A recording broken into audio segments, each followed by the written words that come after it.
அவர்கள் ஏற்கனவே அவருடைய ப்ரெசன்டேஷன் முதலே தயாரிக்கப்பட்ட நிகழ்ச்சி நிரலுக்கு அடிப்படையில் அவர்களுடைய ப்ரெசன்டேஷனை செய்து கொண்டிருந்தார்கள்.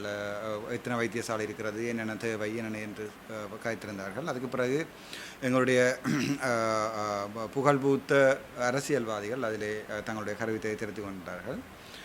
அப்போதுதான் அவதானித்தேன், அவர்கள் ஒரு நிகழ்ச்சி நிரலின் அடிப்படையில் தான் அதிலே கருத்து தெரிவித்து கொண்டிருந்தார்கள். அந்த நிகழ்ச்சி நிரல் மக்களுக்கு எதிரானதாக இருந்தது.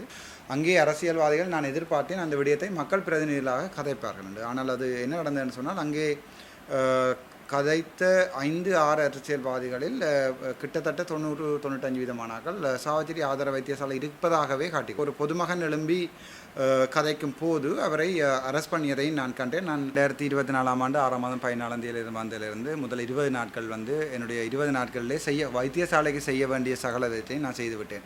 OPD2 மாற்றிவிட்டேன், ஜெனரல் சோட்டை மாற்றிவிட்டேன், தியேட்டர் ஸ்டார்ட் பண்ணக்கூடிய சகல வேலைகளையும் செய்துவிட்டேன். அதனுடைய அறுவடையைத்தான் இப்போ ஜென்ரேட்டர் கொண்டு வைத்து கூட இன்னும் அவர்கள் தியேட்டரை ஸ்டார்ட் பண்ணவில்லை. இன்னொரு 6 மாதம் ஒரு வருடத்துக்குள் இவர்கள் தியேட்டரை ஸ்டார்ட் பண்ணுவேன். நான் 5ஆம் தேதி ஸ்டார்ட் பண்ணியிருந்தேன், ஒரு வெள்ளிக்கிழமை அன்று தான் அவர்கள் ஸ்ட்ரைக் பண்ணினார்கள்.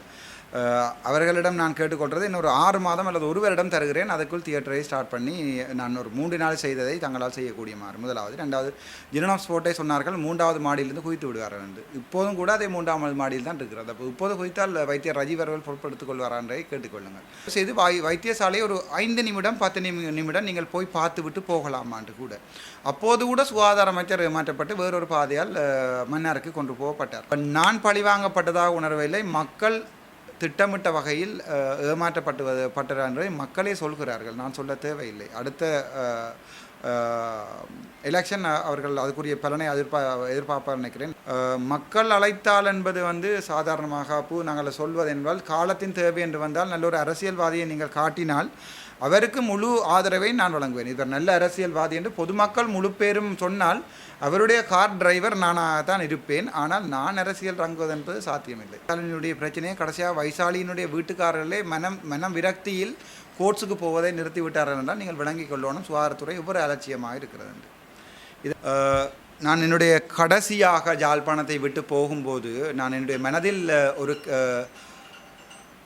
மனதில் ஒரு கல்லை சுமந்து கொண்டு போகின்றேன். என்னுடைய இதயம் ஒரு சிறியது. நான் என்ன சொல்கிறேன் என்றால், என்னை முகம் கூட தெரியாமல் இருந்தவர்கள் இப்போது கூட நான் யாழ்ப்பாணம் கேம்பஸுக்கு போகும்போது ஜூனியர் ஸ்டூடெண்ட்ஸ் ஓடி வந்து அண்ணா ஒரு செல்ஃபி எடுக்கவான்னு சொல்லி கேட்கின்றது. அவருடைய அன்பு ஒரு அரசியல்வாதியிடம் இல்லை என்பது தான் எனக்கு ஒரு கவலை.